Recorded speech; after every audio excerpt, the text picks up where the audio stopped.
Welcome to Learning to Engineer.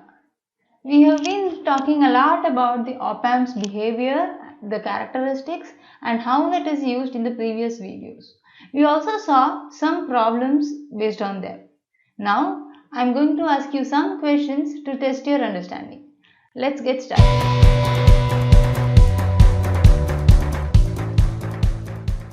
An ideal Opamp has option A, infinite output impedance, option B, zero input impedance, option C, infinite bandwidth, and option D, all of the above. Which one is right? The correct answer is option C, infinite bandwidth. In the last video on the frequency effects of Opamp, we saw how the frequency affects Opamp. We saw this graph between the frequency and the gain of the Opamp. If this is the open loop gain, a practical Opamp doesn't have a constant gain throughout its bandwidth, right? A practical Opamp's gain deteriorates after a certain level of frequency and it reaches up to 1, and this frequency, this is called as the unity gain bandwidth, and at this frequency the gain is 1. We saw this in the previous video, right? But in an ideal Opamp, we are considering the gain to be constant throughout its range of frequencies or throughout the bandwidth. That is the behavior of ideal Opamp. Now let's go to the next question. What is the other name of unity gained amplifier? It is called as voltage follower. We have been seeing this circuit in this video, and I've also asked you one question.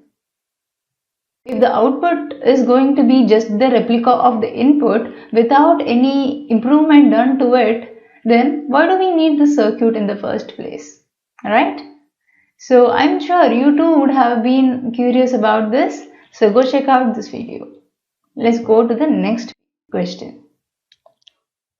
The question is, the open loop gain of an Opamp is 4 options. External voltage gains that the device is capable of, the internal voltage gain that the device is capable, the most controlled parameter, option D, same as ACL. Let's dig into this question first, and I'm sure you will be able to answer this by your own self. Consider this negative feedback amplifier. I am grounding the positive terminal, and let's say I am applying some input Vi to it. You have a negative feedback resistor called as RF. The input resistance is Rn. Okay. The question is about the open loop gain. First thing, is open loop gain and closed loop gain same? No, they are not same.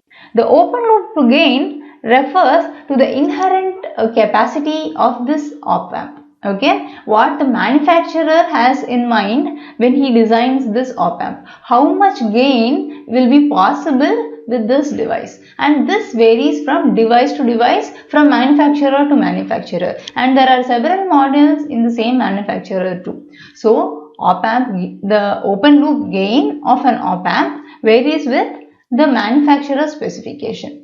So this is something that is internal to this Opamp. And what is closed loop gain? ACL. ACL is nothing but minus RF divided by Ri if it is used in the inverting configuration like this, and this is equal to 1 plus RF by Ri if it is used in non-inverting configuration. Okay, so ACL is depending on the external resistors that we are connecting to this circuit. So it is something that we have in control of. Okay, but open loop gain, it's not in our control. It depends on the device that we are purchasing. Okay, so this is the difference between the open loop gain and the closed loop gain. Now let's go to the next question. A non-inverting closed loop Opamp has a gain factor of dash. Is it less than 1? Greater than 1, 0, or is it equal to 1? You should be able to answer this question, right? Just look at this formula which is on the screen and you should be able to answer. Yeah, in the non-inverting amplifier, it will be greater than 1. No matter whatever is this value, the gain is going to be 1 plus something. So, it means that this gain is always greater than 1 if it is used in a non-inverting configuration. Let's go to the next question. Decreasing the gain in the circuit could be achieved by what? Can we do it by reducing VI, by increasing feedback resistor, or by increasing the input resistance, or removing the feedback resistor totally? Again, this is in the closed loop gains formula. You can just think for some time. I'll give you 5 seconds.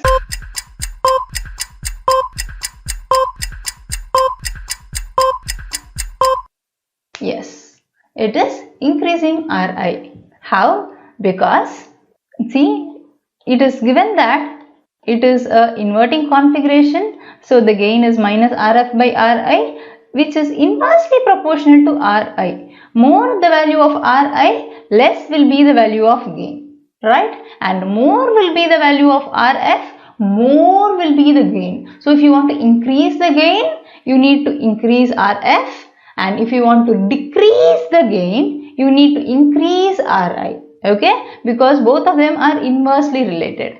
ACL is inversely proportional to Ri. Okay, so next question.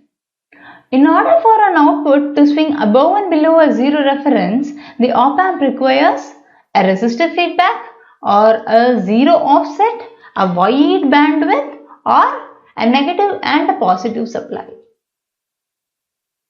Did you guys watch my Schmidt trigger video?